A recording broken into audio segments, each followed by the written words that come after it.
नमस्कार दोस्तों, एक बार फिर से स्वागत है आप सभी का यूट्यूब चैनल बायोमंत्र में। दोस्तों आज की इस वीडियो में जेट पेपर 2015 का सॉल्यूशन देखेंगे, जिसमें हम एग्रीकल्चर का सॉल्यूशन देख चुके थे और आज हम बायोलॉजी के सॉल्यूशन को विद फैक्ट के साथ में यहाँ पर कवर करने वाले हैं।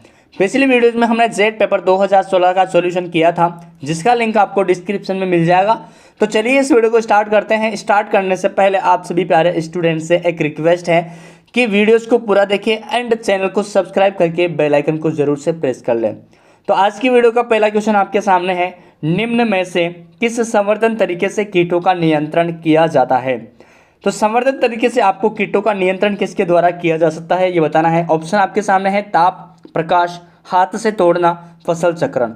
राइट आंसर है फसल चक्रण के द्वारा आप कीटों का नियंत्रण कर सकते हैं। बात करें यहाँ पर कि जैविक कीट नियंत्रण किसके द्वारा किया जा सकता है। एक जीवाणु होता है बीटी, बैसिलस थुरिंजिएंसिस, ठीक है, ये एक जीवाणु होता है, इसको डाल दिया जाता है और जिसके द्वारा क्या होता है, मच्छरों की जो लार्वा होते हैं वो संक्रमित होकर नष्ट हो जाते हैं। बात करें यहाँ पर डीडीटी जो है ये कृत्रिम कीटनाशक है। डीडीटी कृत्रिम कीटनाशक है, इसका पूरा नाम होता है डाइक्लोरो डाइफेनिल ट्राइक्लोरोएथेन। यहाँ पर बात करें ताप, हाथ से तोड़ना, प्रकाश, ये बाह्य कारक हैं। कौन से कारक हैं? कीट नियंत्रण के बाह्य कारक है। ताप, प्रकाश, हाथ से तोड़ना, इनके द्वारा भी हम क्या कर सकते हैं, कीटों का नियंत्रण कर सकते हैं। तो दोस्तों यहाँ पर हम जो है बिल्कुल आराम से धीरे धीरे पढ़ेंगे, लेकिन अच्छे से पढ़ेंगे। सारे के सारे जो क्वेश्चंस हैं उनके ऑप्शंस हैं, वहाँ से क्वेश्चंस बनने के चांसेस ज़्यादा रहते हैं। जेट, आईसीआर, बीएचयू तीनों एग्जाम के लिए, पेट वगैरह जो है इन सभी के लिए ये क्वेश्चंस काफ़ी इंपॉर्टेंट यहाँ पर रहते हैं। ठीक है, सेम टू सेम क्वेश्चंस तो जो है काफ़ी कम संभावना होती है आने की, लेकिन जो ऑप्शंस होते हैं उनमें से क्वेश्चंस बनने के चांसेस काफ़ी ज़्यादा हो जाते हैं। तो वीडियो को पूरा देखना, एंड तक जरूर देखना, ताकि सारी चीज़ें आपको समझ में आए, आपका क्वेश्चन यहाँ से कोई भी गलत ना हो। तो दूसरी क्वेश्चन आपके सामने है, देखिए बहुत ही प्यारा यहाँ पर नज़र आ रहा है और स्पष्ट शब्दों में आपको जो है अच्छे से दिख रहा होगा। निम्न में से कौन सा श्वसन विष है? HCN, DDT, pyrethrum, lindane. आपका राइट आंसर है HCN, हाइड्रोजन साइनाइड इसको हम कहते हैं।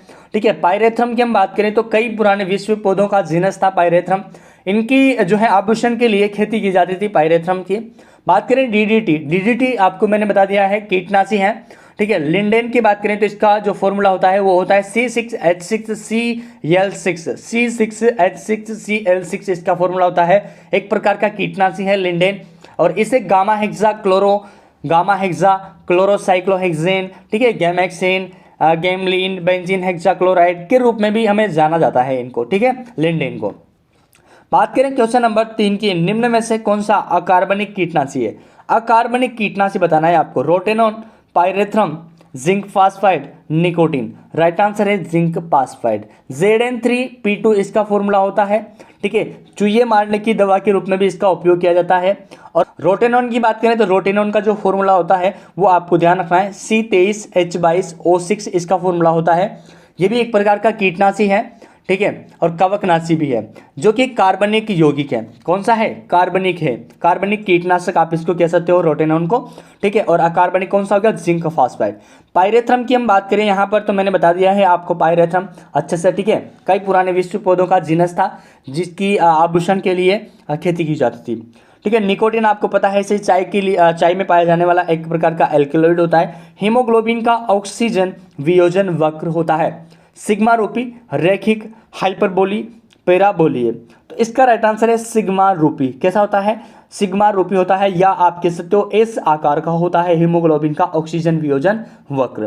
क्वेश्चन नंबर 5 आपके सामने है, रुधिर की ऑक्सीजन वहन क्षमता होती है 20%, 23%, 40%, 50%। यहाँ पर आपको बताना है कि ऑक्सीजन, कितना ऑक्सीजन जो है रुधिर के द्वारा यहाँ पर वहन किया जाता है। तो 20% किया जाता है। अगर आपको यहाँ पर परसेंटेज में पूछा जाए तो 20% लगाना है, अदरवाइज आपको क्वांटिटी में पूछा जाए तो 1.36 ml जो है आपको लगाना है, क्योंकि एक हीमोग्लोबिन जो मॉलिक्यूल्स होता है वो क्या करता है, 1.36 ml ऑक्सीजन को लेके जाता है, या बांध के रखने की क्षमता उसकी होती है। यहाँ पर हीमोग्लोबिन के संदर्भ में अगर हम बात करें तो हीमोग्लोबिन की जो खोज है ये हुनफील्ड ने की थी 1840 में। ठीक है, हीमोग्लोबिन जो है हम कहें कि 2 वर्ड से मिलकर बना हुआ है, हिम प्लस ग्लोबिन। ठीक है, हिम का मतलब होता है लोहा, जो कि एक मुख्य तत्व है यहाँ पर, लोहा या आयरन जिसको हम कहते हैं, और ग्लोबिन एक प्रोटीन होती है। ठीक है। अगर आपसे पूछा जाए कि हीमोग्लोबिन का सामान्य स्तर कितना होता है मेल के अंदर और फीमेल के अंदर, तो पुरुष के अंदर तो 14.18 ग्राम डीएल होता है और महिला के अंदर 12.16 ग्राम डीएल होता है। हीमोग्लोबिक मापक जो यंत्र है इसे हम क्या कहते हैं, तो पल्स ऑक्सीमीटर कहते हैं इसको। हीमोग्लोबिन मापक यंत्र को पल्स ऑक्सीमीटर कहा जाता है। नेक्स्ट बात करते हैं क्वेश्चन नंबर 6 की। हिज की पुलिका पाई जाती है हृदय, आलिंद, नीले, साइनस सिरा। इसका राइट आंसर है यहाँ पर नीले। ठीक है, ऑप्शन नंबर जो 3 है ये राइट आंसर हो जाता है। देखिए यहाँ पर हम बात करते हैं कि हृदय की बात यहाँ पर हो रही है, तो हृदय जो है ये रक्त परिसंचरण का एक मुख्य भाग है और रक्त परिसंचरण की जो खोज है ये की थी विलियम हार्वे ने। किसने की थी? विलियम हार्वे ने। ठीक है, साइनस सिरा की बात करें तो श्वसन से संबंधित है। साइनस सिरा मतलब एक प्रकार की वाहिनी सिरा है ये, ठीक है, नलिका है जो कि श्वसन से संबंधित है। इसमें अगर कोई भी प्रॉब्लम हो जाती है साइनस सिरा के अंदर तो इसमें सूजन आ जाता है, ठीक है, दर्द होने लग जाता है। सिर जो है सबसे पहले इसका लक्षण होता है सिर दर्द करना। साइनस की एक प्रॉब्लम होती है जिसमें नाक में सूजन आ जाता है, भारीपन महसूस होता है। ठीक है, बात करें यहाँ पर हृदय की, तो हृदय को जो है हिया या दिल या हार्ट भी कहते हैं अपन। यह एक प्रकार का पेशीय अंग है जो कि पेशियों से बना होता है। किससे बना होता है? पेशियों से। 3 प्रकार की पेशियों से बना हुआ होता है ये, कंकाल पेशी, हृदय पेशी, चिकनी पेशी। इसे मोटर पंप भी कहते हैं। इसका अध्ययन जो है कार्डियोलॉजी कहलाता है और इसकी जो स्थिति है वो वक्ष गुहा में बाईं तरफ पाई जाती है। थोड़ी सी कैविटी के अंदर जो है हृदय पाया जाता है। इसके अंदर 2 नीले और 2 आलिंद होते हैं। ठीक है, आपको ध्यान रखना है। वयस्क मनुष्य में उपस्थित रक्त का आयतन कितने लीटर होता है? 10 litre, 5 litre, 2 litre, 1 litre. Right answer है 5 लीटर। या आपसे पूछा जाए कि वजन का कितना प्रतिशत होता है, तो 7% होता है। ठीक है, वयस्क मनुष्य में उपस्थित रक्त का आयतन जो है वजन का 7% होता है। मतलब आप ऐसे भी कह सकते हो 5 से 5.5 लीटर होता है। नर जनन तंत्र की ग्रंथियां हैं, मोस्ट इंपॉर्टेंट क्वेश्चन है। नर जनन तंत्र की ग्रंथियां हैं प्रोस्टेट तथा शुक्राशय, प्रोस्टेट बार्थोलिन तथा शुक्राशय, शुक्राशय तथा बार्थोलिन ग्रंथि, प्रोस्टेट काउपर्स तथा शुक्राशय ग्रंथि। राइट आंसर है प्रोस्टेट काउपर्स एंड शुक्राशय ग्रंथि। ठीक है, यहाँ पर देखिए मैं सारी चीज़ें आपको कवर करवाने वाला हूँ, अच्छे से आपको नोट कर लेना है क्योंकि मैं बहुत सारे की पॉइंट यहाँ से बताने वाला हूँ आपको। प्रोस्टेट, काउपर्स और शुक्राशय। प्रोस्टेट के बारे में जानते हैं सबसे पहले, तो ये कुल वीर्य का 30% वीर्य बनाता है। ठीक है, कुल वीर्य का 30% वीर्य बनाता है। पुरुषों में एक अखरोट के आकार की ग्रंथि है, ये वीर्य बनाती है, आपको ध्यान रखना है, और शुक्राणुओं को पोषण देने का काम करती है। ठीक है, उम्र के साथ साथ इस ग्रंथि का आकार भी बढ़ता जाता है। सामान्य जो इसका वजन होता है वो होता है 18 से 20 ग्राम और हर साल 2.3 ग्राम जो वजन है उसकी बढ़ोतरी होती है। इसका वजन 100 ग्राम से अधिक हो जाए तो किडनी फेल होने की संभावना बढ़ जाती है। बात करें काउपर्स ग्रंथि क्या होती है, तो काउपर्स ग्रंथि जो है ये सेक्स से जुड़े विचार जब हमारे दिमाग में, मन में, मस्तिष्क में आते हैं या हम ऐसे सीन देख लेते हैं तो प्राइवेट पार्ट से कुछ चिपचिपी बूंदें निकलने लग जाती है और ये चिपचिपी बूंदें जो हैं ये काउपर्स ग्रंथि का सिक्रेटेड द्रव है। ठीक है, फीमेल के अंदर एक और जो है यहाँ पर सेक्स से संबंधित ग्रंथि है जिसे हम कहते हैं इदीपस। क्या कहते हैं? इदीपस ग्रंथि कहते हैं। ठीक है, बात करें यहाँ पर एक और ग्रंथि पाई जाती है मेल के अंदर, तो मेल के अंदर हम बात करें तो बल्बो यूरेथ्रल ग्रंथि पाई जाती है जो कि मैथुन क्रिया में घर्षण को कम करती है। और बात करें यहाँ पर बार्थोलिन जो ग्रंथि है ये क्या है? बार्थोलिन ग्रंथि यहाँ पर मादा जनन तंत्र के अंदर पाई जाती है। ठीक है, और इसका जो मुख्य कार्य है वो क्या है? देखो, योनि छिद्र के पास एक लाल रंग की ग्रंथि होती है बार्थोलिन। ठीक है, ये 8 से 10 मिलीमीटर होती है और इसका जो मुख्य कार्य है वो है लैंगिक उत्तेजना के दौरान योनि में प्रवेश द्वार को गीला करना। ठीक है, योनि के प्रवेश द्वार को गीला करना। यदि योनि में संक्रमण हो जाता है तो इस ग्रंथि में सूजन आ जाता है जिससे बड़ी प्रॉब्लम जो कि कैंसर जैसी समस्या भी उत्पन्न हो सकती है। ठीक है, यहाँ से बात करते हैं शुक्राशय की, तो शुक्राशय जो है वीर्य बनाता है और टोटल वीर्य का 60 से 70% वीर्य जो है ये बनाता है और शुक्राणुओं को पोषण और उत्तेजित करने का काम ये करता है। ठीक है, नेक्स्ट से चलते हैं हम क्वेश्चन नंबर 9 की तरफ। ठीक है, अंडोत्सर्ग के पश्चात निर्मित स्रावित जो संरचना है वो कौन सी है? Corpus albicans, corpus callosum, corpus luteum, corpus striatum. ठीक है, इसका राइट आंसर यहाँ पर देखिए कार्पस ल्यूटियम हो जाता है। ठीक है, क्या हो जाता है, कार्पस ल्यूटियम हो जाता है। और देखिए यहाँ से मैं अच्छे से समझाता हूँ आपको कार्पस ल्यूटियम होता क्या है। यह एक प्रकार का कोशिका का एक पीला द्रव होता है और अंडाशय में हार्मोन स्त्राव करता है। अंडाशय में क्या करता है, हार्मोन को स्त्राव करता है। ये जो है दो प्रकार के हार्मोन का स्त्राव करता है, प्रोजेस्टेरोन और एस्ट्रोजन। ठीक है, जो प्रोजेस्टेरोन हार्मोन है ये ग्रेन्युलोसा ल्यूटिन जो कोशिका होती है कार्पस ल्यूटियम के अंदर, ग्रेन्युलोसा ल्यूटिन नामक कोशिका से प्रोजेस्टेरोन हार्मोन का स्त्राव होता है और एस्ट्रोजन का स्त्राव जो है एके ल्यूटिन नामक कोशिका के द्वारा किया जाता है। ठीक है, अब देखिए थोड़ा सा और समझना है इसकी प्रक्रिया को। निषेचन की अनुपस्थिति में जब कार्पस ल्यूटियम हार्मोन स्त्रावित करना बंद कर देता है और कार्पस एल्बिकेंस में बदल जाता है। कौन बदल जाता है, कार्पस ल्यूटियम। ठीक है ना, एल्बिकेंस में कन्वर्ट हो जाता है। और ये प्रक्रिया जो है जैसे 10 से 14 दिन में ये जो है कार्पस ल्यूटियम और कार्पस एल्बिकेंस जो है नष्ट हो जाता है। इसी के द्वारा जो है मासिक धर्म जो होता है, मासिक धर्म जो होता है, इसकी प्रक्रिया होती है। और प्रत्येक माहवारी चक्र में कार्पस ल्यूटियम का निर्माण यहाँ पर होता है। ठीक है, नेक्स्ट बात हम करते हैं यहाँ पर कार्पस कैलोसम। कार्पस कैलोसम जो है मस्तिष्क से संबंधित एक संरचना है यहाँ पर, जो कि जैसे मैं बात करूँ आपको कि मस्तिष्क का जो वजन है ये कितना होता है, तो 1200 से 1400 ग्राम होता है। और इसकी जो क्षमता होती है, कैपेसिटी होती है, जैसे मोटरसाइकिल के अंदर जो इंजन होता है उसकी क्षमता होती है, उसी तरीके से मस्तिष्क की क्षमता होती है 1350 सीसी। ठीक है, और मस्तिष्क का एक महत्वपूर्ण पार्ट है प्रमस्तिष्क। प्रमस्तिष्क जो है मस्तिष्क का सबसे बड़ा भाग है जो कि दो भागों में बटा होता है। ठीक है, प्रमस्तिष्क गोलार्ध जो कि दो गोलार्धों में डिवाइड होता है और दोनों गोलार्ध जो हैं ये कार्पस कैलोसम के द्वारा जुड़े होते हैं।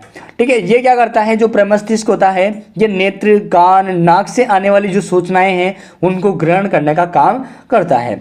मानसिक काम की अगर बात करें तो सोचना, तर्क, योजना, ठीक है, और याद रखना, ये सभी क्रियाएं जो हैं इस कार्पस कैलोसम प्रमस्तिष्क के द्वारा की जाती है। आपको ये ध्यान रखना है। कार्पस स्ट्राएटम की बात करें तो ये क्या होता है, ये एक प्रकार का सामूहिक नाम है जो कि बेसल गैंग्लिया के भीतर कोडेट न्यूक्लियस पाया जाता है। और ध्यान रखना है आपको, केंद्रक का नियंत्रण जो है नियंत्रण कक्ष कहा जाता है कोडेट न्यूक्लियस को, जो कि एक मस्तिष्क का पार्ट है कार्पस स्ट्राएटम।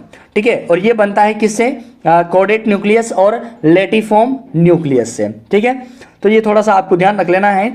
और बात करते हैं क्वेश्चन नंबर 10 की। नारी के जीवन काल में अंडों की मोचित संख्या होती है लगभग कितनी होती है, देखो 40, 400, 4000, 200, 2000। ठीक है, राइट आंसर है ऑप्शन नंबर 2, 400 जो है यहाँ पर नारी के जीवन काल में अंडों की मोचित संख्या होती है।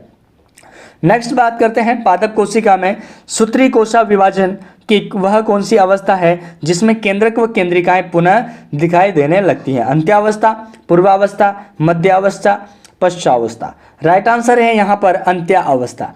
क्या है राइट आंसर, अंत्यावस्था है। ठीक है, बात करें यहाँ पर देखो कोशिका विभाजन की यहाँ पर बात हो रही है, तो कोशिका विभाजन की खोज किसने की, रुडोल्फ विर्चो ने।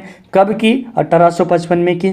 ठीक है, यहाँ पर देखो कोशिका विभाजन की बात हो रही है तो इसमें सभी अवस्थाओं को हम थोड़ा थोड़ा यहाँ पर डिस्कस कर लेते हैं। अंत्यावस्था की सबसे पहले बात करें तो टेलोफेज इसको इंग्लिश में कहते हैं, और माइटोटिक फेज की अंतिम अवस्था है ये।